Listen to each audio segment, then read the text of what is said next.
Hello అండి. నమస్కారం. సిరి entertainment ఛానల్‌కి స్వాగతం. నా పేరు రోజా. ఇప్పుడు నేను చెప్పబోయే స్టోరీ 'నీ ప్రేమకై ఎదురుచూసే నీ సీత' ఎపిసోడ్ 35. స్టోరీలోకి వెళ్ళే ముందు చిన్న రిక్వెస్ట్. ఈ స్టోరీ మీకు నచ్చితే తప్పకుండా లైక్ చేయండి, షేర్ చేయండి, సబ్స్క్రైబ్ చేసి నన్ను ఎంకరేజ్ చేయండి. అలాగే ఇన్‌స్టాగ్రామ్‌లో కూడా నన్ను ఫాలో అవ్వండి. ఇంకా ఆలస్యం చేయకుండా స్టోరీలోకి వెళ్ళిపోదాం. రామ్ హాస్పిటల్ నుంచి ఇంటికి వచ్చేసరికి నైట్ 10 అయింది. గుమ్మంలోకి వస్తూనే సీత స్లిప్పర్స్ గమనించి పెదవులపై చిరునవ్వు వచ్చేసింది. సీత వచ్చేసిందా అనుకుంటూ లోపలికి వచ్చాడు. డైనింగ్ టేబుల్ దగ్గర రామ్ గురించి వెయిట్ చేస్తూ అక్కడే నిద్రపోయింది సీత. రామ్ సీత దగ్గరికి వచ్చి చిన్నగా తడుతూ, ఏయ్ సీత, సీతా, ఏంటే ఇక్కడ నిద్రపోయావు? ఆవలిస్తూ నిద్రలేచి రామ్ వైపు అలా చూస్తూ, మీకోసమే వెయిట్ చేస్తూ నిద్ర వచ్చేసిందండి. వెయిట్ చేయడం ఎందుకు సీతా? నిద్రపోవచ్చు కదా! ఉహుం, నిన్నటి నుంచి మీకు నా చేత్తో వండి వడ్డించలేదు కదా! మీరు సరిగ్గా తిన్నారో లేదో? మరేమీ పర్వాలేదు. త్వరగా ఫ్రెష్ అప్ అయి రండి. ఇద్దరం కలిసి తిందాము. ఏంటే నువ్వు కూడా తినలేదా? ఉహుం, లేదు బావా. నీతో కలిసి తిందామని వెయిట్ చేస్తున్నాను. బావుందే. నేను డాక్టర్ని. అర్జెంట్ కేసెస్ వస్తే హాస్పిటల్లోనే ఉండిపోవాల్సి వస్తుంది. ఇలా వెయిట్ చేస్తే నీ హెల్త్ పాడవుతుంది. బా ఏం కాదు బావా. ఇప్పుడు లెక్చర్ ఇవ్వకుండా త్వరగా రా. నాకు ఆకలేస్తుంది. ఓకే. 10 మినిట్స్ వెయిట్ చేయి. ఫ్రెష్ అప్ అయి వచ్చేస్తాను అంటూ త్వరగా తన రూమ్‌కి వెళ్ళి షవర్ కంప్లీట్ చేసుకుని డ్రెస్అప్ పై కిందకి వచ్చాడు రామ్.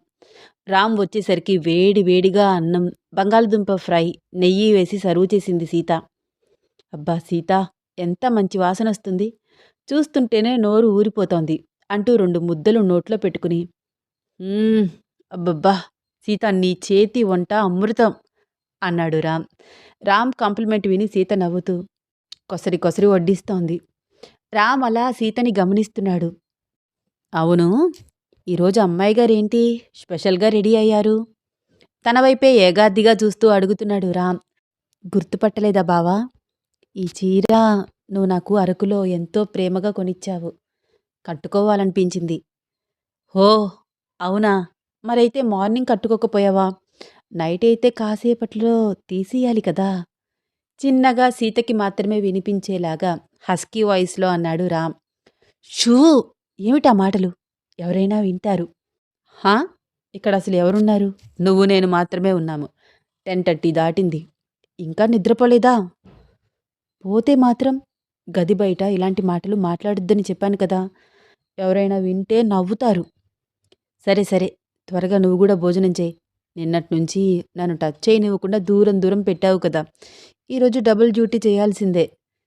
బావా! అలా మాట్లాడొద్దని చెప్పాను కదా! రామ్ చేతి మీద ఒక్కటి కొట్టి నవ్వింది సీత.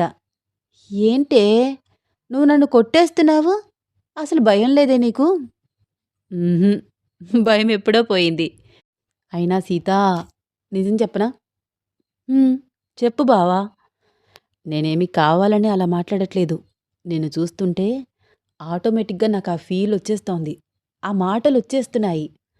ఎందుకనో ఈరోజు భలే ముద్దుగా కనిపిస్తున్నావు. బా మాట్లాడకు బావా. ముందు భోజనం చెయ్యండి.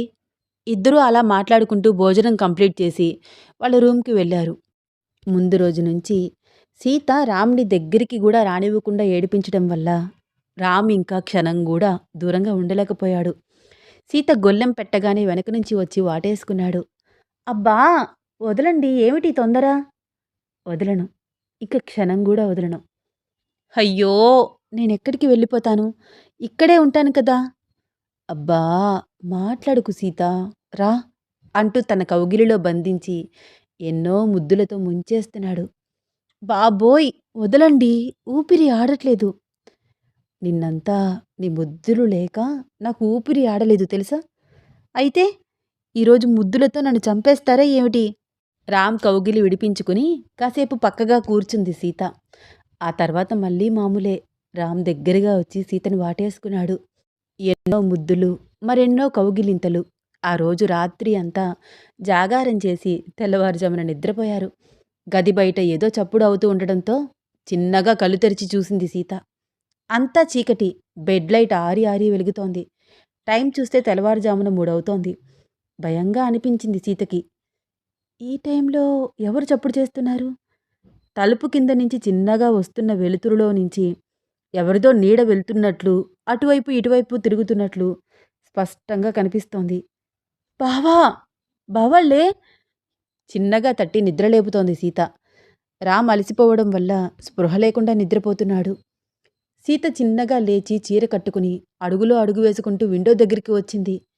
భయంగా అనిపిస్తోంది. గొంతు తడి ఆరిపోతోంది. గుటకలు మింగుతూ చిన్నగా కిటికీ తలుపు అలా తీసి చూసింది. ఈలోపు తన భుజం మీద రామ్ చేయి పడడంతో ఉలిక్కి పడింది. గట్టిగా అరుస్తూ రామ్ని కౌగిలించుకుంది. అరే! ఏమైంది సీత? ఎందుకలా అరుస్తున్నావు? సీతని పొదివి పట్టుకుని అడిగాడు రామ్. బావా, నాకు భయమేస్తోంది. భయమా? ఎందుకే భయం? మన గదిలో నేను కాక ఇంకెవరుంటారు? నువ్వెందుకలా ఉలిక్కి ఉలిక్కి పడుతున్నావు? గదిలో కాదు బావా, గది బయట ఎవరో తిరుగుతున్నారు. ఏంటి? గది బయట ఎవరో తిరుగుతున్నారా? ఈ టైంలో ఎవరుంటారు సీత? ఏమో తెలీదు. అదంతా నీ ఇమేజినేషన్. ఎక్కువగా ఆలోచించకుండా వచ్చి నిద్రపో. లేదు బావా, ఎవరో ఉన్నారు. అరే! చెప్తే వినవేంటి? అంటూ బయట లైట్ వేసి తలుపు తీసి అటూ ఇటూ చూశాడు రామ్. చూడు, ఎవ్వరూ లేరు. ఎవరుంటారు? సీత కూడా చిన్నగా బయటికి వచ్చి అంతా చూసింది. కాదు బావా, నేను ఎవరిదో నీడ చూశాను.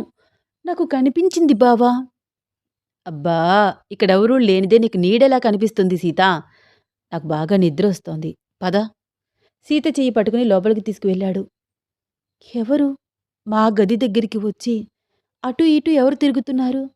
ఆలోచిస్తూనే రామ్ దగ్గరగా జరిగి అతన్ని గట్టిగా పట్టుకుని నిద్రపోయింది సీత. ఎప్పటికో నిద్రపట్టింది. తెల్లవారుజామున 7:30 అయ్యేసరికి ఇద్దరూ లేచి ఫ్రెషప్ అయి రూమ్ బయటికి వచ్చారు. రా సీత, టిఫిన్ చేద్దువుగాని పిలిచింది అరుంధతి. వంటింట్లోకి వెళ్ళి సర్వ్ చేయాల్సిన ఐటమ్స్ అన్నీ తీసుకువచ్చి టేబుల్పై పెట్టింది సీత. అందరూ టిఫిన్కి వచ్చి కూర్చున్నారు. ప్రభాకర్, అన్నపూర్ణమ్మ, రామ్ అందరూ. సీత అందరికీ టిఫిన్ వడ్డించి తాను వడ్డించుకుని కూర్చుంది. గబగబా తిని రామ్ హాస్పిటల్కి వెళ్ళిపోయాడు. ప్రభాకర్ కూడా టిఫిన్ తిని మందులు వేసుకుని తన రూంలోకి వెళ్ళాడు. అత్తయ్య, మీరు కూడా రండి, టిఫిన్ చేద్దురుగాని పిలిచింది సీత. నేను చిన్నగా తింటాను సీత, నువ్వు తిను, కాలేజ్కి టైం అవుతుంది. వంటింట్లో నుంచి సమాధానం చెప్పింది అరుంధతి. నైటంతా నిద్రలేదు కదమ్మా, రెస్ట్ తీసుకోవచ్చు కదా అంది అన్నపూర్ణమ్మ. ఆవిడ మాటలకి ఆశ్చర్యంగా ఆవిడ వైపు చూస్తూ ఉండిపోయింది సీత. అదేనమ్మా, నైట్ మీరిద్దరూ కొంచెం లేట్గా నిద్రపోయినట్లున్నారు కదా. ఏం మాట్లాడాలో సీతకి అర్థం కాలేదు. ఆవిడ వైపు చూసి చూడనట్లు చూస్తూ టిఫిన్ తింటోంది. నిన్న నైట్ రామ్ వచ్చేసరికి బాగా లేటై ఉంటుంది కదా. మీరు భోజనం చేసి నిద్రపోయేసరికి ఇంకా లేటై ఉంటుంది కదా. ఆహా, అలా ఏం లేదండి, అయినా నాకు అలవాటే అంటూ సీత ఇంక ఒక్క ముక్క కూడా ఎక్కువగా మాట్లాడకుండా గబగబా టిఫిన్ కంప్లీట్ చేసి బుక్స్ తీసుకుని వెళ్ళిపోయింది. సీతారాం వెళ్ళిపోయిన తర్వాత అన్నపూర్ణమ్మ చిన్నగా వాళ్ళ గదిలోకి వెళ్ళింది. నలిగిపోయి ఉన్న బెడ్ వైపు చూస్తూ పకపకా నవ్వింది. అయితే మీరిద్దరూ సవ్యంగానే ఉంటున్నారు. మరైతే ఎందుకు ఇంకా మీరు శుభవార్త చెప్పట్లేదు? ఖచ్చితంగా పిల్లలు కలగకుండా వీళ్ళు ఏదో చేస్తున్నారు అనుకుంటూ రూమ్ మొత్తం వెతికితే కబోర్డ్లో ఉన్న కండోమ్స్ ప్యాకెట్ కనిపించాయి. వాటివైపు కోపంగా చూస్తూ, ఛీ, ఈ దరిద్రాలు వాడుతున్నారన్నమాట వీళ్ళు అనుకుంటూ డస్ట్బిన్లో పడేసింది. భగవంతుడు పిల్లల్ని ఎప్పుడు ఇస్తే అప్పుడు తీసుకోవాలి, అంతేగాని ఇలా పిల్లలు పుట్టకుండా ఇవన్నీ వాడడం ఏమిటి అనుకుంటూ పళ్ళు పటపటా కొరుకుతూ మళ్ళీ నార్మల్గా బయటికి వచ్చేసి ఏమీ జరగనట్టు సైలెంట్గా కూర్చుంది. చూద్దాం, ఇకపై నాకు త్వరలోనే శుభవార్త చెప్తారు వీళ్ళు. అన్నపూర్ణమ్మ తనలో తానే నవ్వుకోవడం చూసి అరుంధతికి అనుమానంగా అనిపిస్తోంది. బాబోయ్, ఎందుకు ఈవిడ తనలో తానే నవ్వుకుంటుంది అలా విచిత్రంగా? పిచ్చిగాని పట్టిందా ఏమిటి? తనలో తానే మాట్లాడుకుంటుంది. అన్నపూర్ణమ్మని ఒక్క నిమిషం గమనించి, నాకెందుకు వచ్చిన గోల, ఈవిడని చూస్తే నాకు పిచ్చి పట్టేటట్లు ఉంది అనుకుంటూ అరుంధతి తన పని తాను చేసుకుంటూ పక్కకు వెళ్ళిపోయింది. సీత క్లాస్ రూమ్కి వెళ్ళగానే సంధ్యాని చూసి, ఏయ్, ఏంటే కొత్త పెళ్లి కూతురా? ఇప్పుడప్పుడే నీ దర్శనం కాదు అనుకున్నాను. 1 వీక్ కాకుండానే కాలేజ్‌కి వచ్చేశావు? 1 వీక్ లీవ్ పెట్టావు కదే? నవ్వుతూ అడిగింది. ఇంట్లో ఉండి చేసేదేముంది? ఉన్నవి 2 గదులు సిగ్గుపడుతూ అంది సంధ్య. సంధ్య సిగ్గుపడడం చూసి సీత గూడా నవ్వుతూ, పోనీ మాలాగా మీరు గూడా హనీమూన్ ప్లాన్ చేయకపోయారా? ఆల్రెడీ మీ అన్నయ్య అదే పనిలో ఉన్నాడు. తెగ సిగ్గుపడుతూ అంది సంధ్య. ఓసి నీ సిగ్గు! నేనే అనుకుంటే నాకంటే ఎక్కువ సిగ్గుపడుతున్నావు. అయినా పెళ్ళికి ముందే అంత ఫాస్ట్‌గా ఉన్నదానివి. ఇప్పుడేమైందే నీకు? పెళ్ళికి ముందు రొమాన్స్ గురించి పూర్తి క్లారిటీ లేదు. ఏదో అనుకునేదాన్ని. కానీ ఫస్ట్ నైట్ రోజు అంటూ చెప్పలేక సిగ్గుపడుతున్న సంధ్య వైపు చూసి, ఓకే. ఓకే. ఐ అండర్‌స్టాండ్ నవ్వింది సీత. ఇంతకీ ఎక్కడికి ప్లాన్ చేస్తున్నారు? మాలాగా సింపుల్‌గానా? లేకపోతే భారీగా అదర్ కంట్రీస్‌కేమైనా వెళ్ళాలని ప్లాన్ జేస్తున్నారా? ఏమో సీత. ఆది చెప్పట్లేదు. సర్ప్రైజ్ ప్లాన్ చేద్దామనుకుంటున్నాడు. సిగ్గుపడుతూ నవ్వుతోంది సంధ్య. మొత్తానికి ప్రేమ పక్షులు కొన్ని రోజులు మా కంటికి కనిపించకుండా విహరించడానికి సిద్ధంగా ఉన్నారన్నమాట. ఏదైతేనేం పెద్దలను ఒప్పించి పెళ్లి చేసుకుని సెంటర్ ఆఫ్ అట్రాక్షన్‌గా నిలిచావే. మన కాలేజీలో ఇప్పుడు నీకంటూ ఒక ఫ్యాన్ ఫాలోయింగ్ ఉంది తెలుసా? నవ్వింది సీత. అబ్బా ఆపవే! ఇందాకటి నుంచి చూస్తున్నాను. నన్ను తెగ ఆట పట్టిస్తున్నావు. మీది మాత్రం ప్రేమ పెళ్లి కాదా ఏమిటి? ఫస్ట్ నువ్వు ప్రేమించావు. చిన్నగా మీ బావ నిన్ను ప్రేమించాడు. మొత్తానికి ఇద్దరూ ఒక్కటయ్యారు. సంధ్య మాట్లాడుతూ ఉంటే సీత మెదడులో ఏదో విషయం స్ట్రైక్ అయినట్లు, సంధ్య జస్ట్ ఏ మినిట్ అంటూ బ్యాగ్లో నుంచి రామ్ డైరీ బయటికి తీసింది. ఏంటే ఏం చేస్తున్నావు? అడిగింది సంధ్య. సంధ్య కాసేపు సైలెంట్గా ఉండవా? ప్రొఫెసర్ రావడానికి ఒక 20 మినిట్స్ ఉంది. ఈలోపు నేను కొంచెం చదువుకోవాలి అంటూ పేపర్స్ తిప్పుతోంది. ఏం చదవాలే? ఈ డైరీ ఎవరిది? చెప్తాను. మరి నువ్వు ఎవరికీ చెప్పకూడదు. మీ హస్బెండ్తో సహా. అబ్బా మన మధ్య విషయాలు నేనెందుకు చెప్తానే? ఇది రామ్గారి డైరీ సంధ్య. పెళ్లికి ముందు రాసుకున్నారు. ఆయనకి జానకి మధ్య జరిగిన విషయాలన్నీ చాలా క్లియర్‌గా రాసుకున్నారు. ఒసేయ్! ఇది చదవడం అంత అవసరమా? వాళ్ళ మధ్య జరిగిన సంఘటనలు, ఆ ప్రేమ మాటలన్నీ చదివితే నీ మనసుకి ఎంత కష్టంగా ఉంటుంది. ఒద్దే చదవుకు ఆపేయ్. లేదు సంధ్య. వాళ్ళిద్దరి మధ్య ఏం జరిగిందో తెలుసుకోవాలని బాగా క్యూరియాసిటీగా ఉంది నాకు. బావని అడగలేను. నాకు ఈ డైరీ కనిపించకుండా ఉన్నట్లయితే ఎలాగో సర్దుకునేదాన్ని. కానీ అవకాశం ఉంది కదా! అంటూ డైరీ చదవడం మొదలుపెట్టింది సీత. ఆ రోజు జానకితో నేను ప్రవర్తించిన ప్రవర్తనకి నా మీద నాకే అసహ్యం అనిపించింది. మద్యం మత్తులో ఉన్న నేను జానకిని ముద్దు పెట్టుకున్నాను. జానకి నన్ను లాగిపెట్టి కొట్టింది. అంతే. మొత్తం వదిలిపోయింది. ఏడుస్తూ వెళ్ళిపోతున్న జానకిని చూస్తే నాకు చాలా భయమేసింది. ఆ ఊర్లో రాఘవయ్య గారికి చాలా పెద్ద పేరు. అందరూ అయ్యగారు, అయ్యగారు అని పిలుస్తూ ఉంటారు. ఈ పిల్ల వెళ్ళి నా మీద ఏం చెప్తుందోనని గుండెల్లో రైళ్లు పరిగెత్తాయి. ఎందుకొచ్చిన గొడవ? ఈ విషయం 10 మందికి తెలిస్తే అందరి ముందు అలరవడం తప్ప ఏమీ ఉండదు. ఇక్కడ నుంచి ఎంత తొందరగా వెళ్ళిపోతే అంత మంచిది అనుకుంటూ వెంటనే నా బట్టలు అన్నీ సర్దుకుని అక్కడి నుంచి వెళ్ళిపోవడానికి బయలుదేరాను. కానీ నా బ్యాడ్ లక్. ఆ రోజు నైట్ లాస్ట్ బస్ నేను చూస్తూ ఉండగానే వెళ్ళిపోయింది. అది పల్లెటూరు కావడంతో ఆటో సర్వీస్ లేదు. అర్జెంటుగా వెళ్ళాలి అంటే ఎడ్లబండి కట్టించుకోవాలి. ఊర్లోకి వెళ్ళి అడుగుదామా అంటే ఎందుకు ఏమిటి? ఇంత రాత్రిపూట ప్రయాణమా అంటూ రకరకాల ప్రశ్నలు వేస్తారు. చీమ చిటుక్కుమంటే చాలు ఊరంతా ఆ విషయం వ్యాపించిపోతుంది. పోనీ నడుచుకుంటూ వెళ్దామా అంటే చిమ్మ చీకటి. చేసేదేమీ లేక క్యాంపుకు తిరిగి వచ్చాను. తెల్లవారే వరకు నిద్రపట్టలేదు. మొదటి బస్సు ఎక్కి వెళ్ళిపోవాలని అనుకున్నాను. కానీ బ్యాడ్ లక్. రాత్రంతా నిద్రలేకపోవడంతో తెల్లవారుజామున నాకు తెలియకుండానే నిద్రపోయాను. మెలకువ వచ్చి చూసేసరికి క్యాంపు ముందు జనం ఎప్పట్లాగానే ట్రీట్మెంట్ కోసం వెయిట్ చేస్తున్నారు. సూర్యుడు నడినెత్తి మీదికి వచ్చేశాడు. ఓ షిట్ అనుకుంటూ కంగారుగా లేచాను. నేను బ్యాగ్ తీసుకుని బయటికి రాగానే రాఘవయ్య గారి ఇంటి పనివాడు మా గుమ్మం ముందే నిలుచుని ఉన్నాడు. దృఢమైన శరీరము, పంచికట్టు. గంభీరంగా ఉన్నవాడి మొహం చూస్తుంటే కుస్తీ పోటీలకు వెళ్ళేవాడిలాగా ఉన్నాడు. గుటకలు మింగుతూ ఏ ఏంటి ఇక్కడికొచ్చావు? అడిగాను. డాక్టర్ బాబు మిమ్మల్ని పెద్దయ్య గారు రమ్మన్నారు అంటూ నా పర్మిషన్ లేకుండానే నా డాక్టర్ కిట్ పట్టుకుని ముందుకు నడిచేస్తున్నాడు. చచ్చినట్టు వాడి వెనక వెళ్ళక తప్పలేదు నాకు. రాఘవయ్య గారి ఇంటి ముందుకు చేరుకునేసరికి మమ్మల్ని చూసి ఆ పెద్ద పెద్ద తలుపులు ఇద్దరు నౌకర్లు కలిసి బలంగా తోస్తున్నారు. ఆ ఇంటి వైపు పరీక్షగా చూశాను. రాజ్‌మహల్‌లాగా కనిపిస్తున్నప్పటికీ ఎందుకనో ఆ ఇంట్లోకి వెళ్ళాలంటే నాకు ధైర్యం సరిపోవట్లేదిప్పుడు. అయిపోయాను ఈ రోజుతో. నా పని అయిపోయింది అని మనసులో అనుకుంటూనే లోపలికి వెళ్ళాను. కూర్చోమని మజ్జిగ చేతికి ఇచ్చారు. 2 గుటకల్లో మజ్జిగ తాగి, ఇచ్చిన లోటా అక్కడ పెట్టి చుట్టూ చూశాను. కాసేపటి తర్వాత అన్నపూర్ణమ్మగారు బయటికి వచ్చారు. నమస్కారమండి. లేచి నుంచున్నాను. నా ప్రమేయం లేకుండానే నేనావిడికి నమస్కారం చేశాను. నమస్కారం బాబూ. నైట్ నుంచి గుండెల్లో కొంచెం దడగా ఉంది. నీరసంగా అనిపిస్తుంది. ఒకసారి పరీక్షిస్తావా? అన్నారావిడ నా ఎదురుగుండా కూర్చుంటూ. ఆవిడ ప్రశాంతంగా మాట్లాడడం చూసి నాకు కొంచెం ధైర్యంగా అనిపించింది. జానకి మా విషయం ఇంట్లో చెప్పలేదా? చెప్పలేదు. చెప్పి ఉంటే ఈవిడింత ప్రశాంతంగా ఉండేది కాదు. ఆవిడని చెక్ చేస్తూనే కళ్ళతో చుట్టూ చూశాను. జానకి కనిపిస్తుందేమో అని. మీకు ఇలా ఎప్పటినుంచి అనిపిస్తోందండి? ఇంతకుముందు ఎప్పుడైనా అనిపించిందా? అవును బాబూ. ఒక 6 నెలల క్రితం ఇలాగే బాధపడ్డాను. బాగా చెమటలు పట్టేసి గుండెల్లో నొప్పి వస్తుంటే పెద్ద హాస్పిటల్‌కి వెళ్లి చెక్ చేయించుకున్నాను. అవునా? ఒకసారి ఆ రిపోర్ట్స్ నాకు చూపిస్తారా? జానకి! అమ్మా! జానకి! పిలిచింది అన్నపూర్ణమ్మ.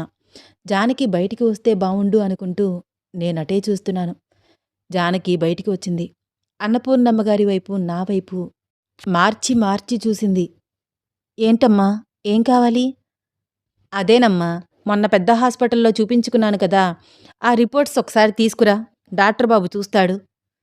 జానకి నా వైపు ఒక్కసారి కోపంగా చూసి లోపలికి వెళ్ళి రిపోర్ట్స్ తీసుకువచ్చింది. ఆ రిపోర్ట్స్ అబ్జర్వ్ చేసి ఆవిడికి మందులిచ్చి, కొన్ని మందులు ప్రిస్క్రిప్షన్ మీద రాసి, ఇవిక్కడ దొరకవండి. సిటీకి వెళ్ళి తెచ్చుకోవాలి. వెంటనే వాడండి. 20 డేస్ వాడితే మీకు చాలా రిలీఫ్ వస్తుంది. ఆవిడికి చాలా క్లియర్‌గా చెప్పి, సరేనమ్మా ఇంక నేను వెళ్ళొస్తాను అని నేను లేచాను. అన్నపూర్ణమ్మగారు నాకు ఫీజు తీసుకురావడానికి లోపలికి వెళ్లారు. జానకి నా వైపు చాలా సీరియస్‌గా చూస్తోంది. ఆ చూపులు చూస్తుంటే నాకు గుండెల్లో గుచ్చుకుంటున్నట్లే అనిపిస్తోంది. ఏదో తెలియని గిల్టీ ఫీలింగ్. సారీ జానకి గారు. నేను కావాలని చెయ్యలేదు. తడబడుతూ చెప్పేశాను తనకి. దయచేసి ఇక్కడ మాట్లాడకండి. ఈ విషయం ఎవరికైనా తెలిస్తే మిమ్మల్ని బ్రతకనివ్వరు. చుట్టూ చూసి చాలా కోపంగా చెప్పింది జానకి.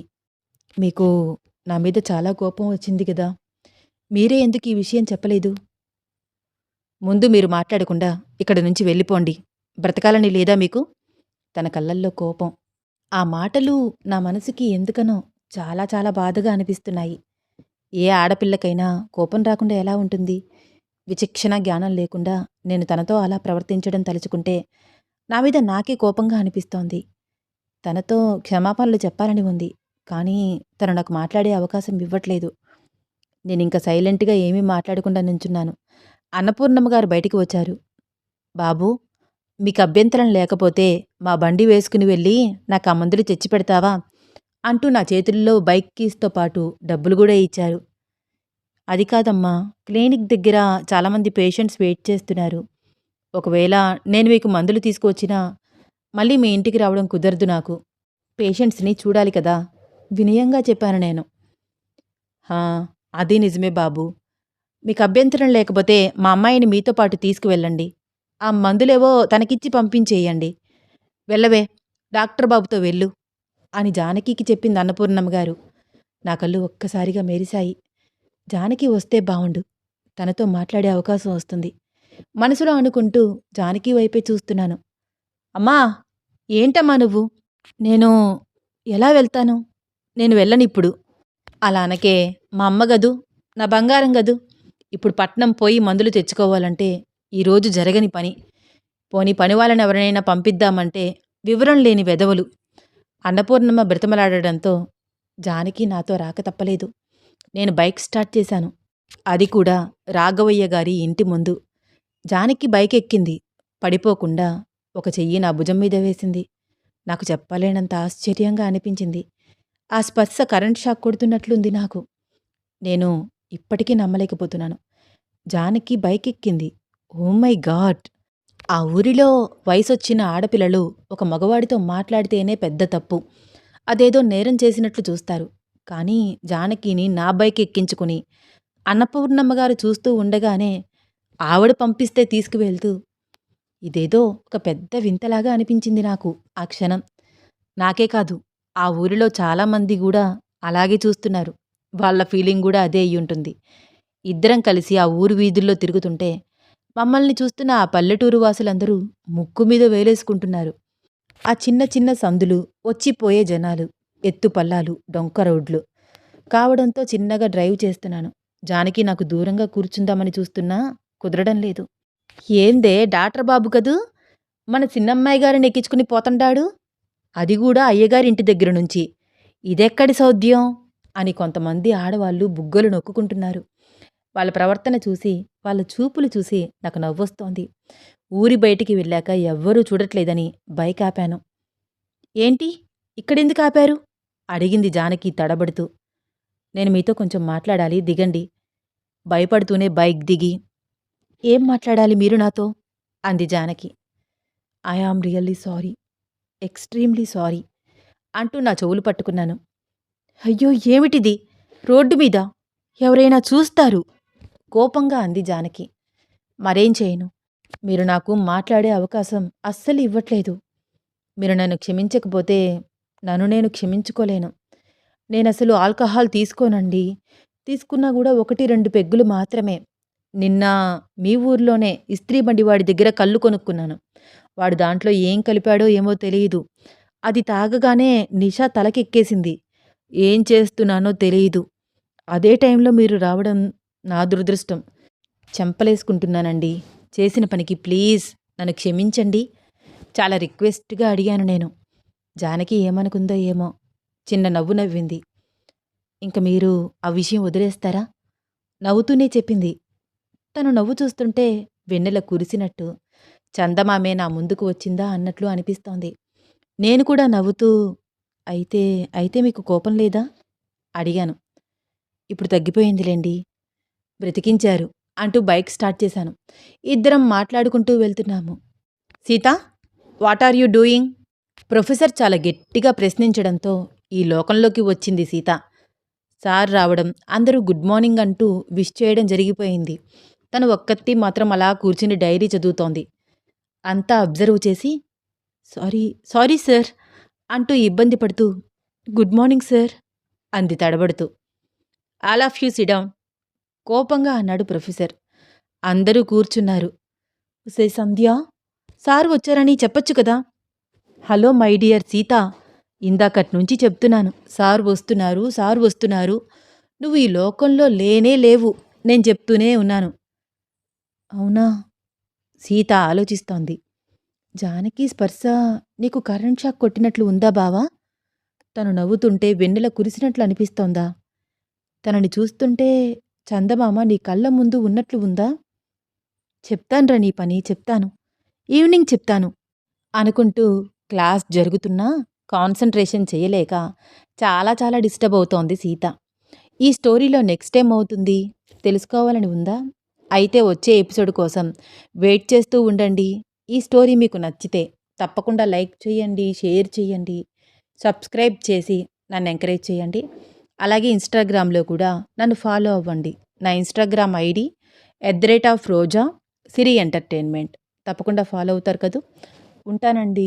ధన్యవాదాలు.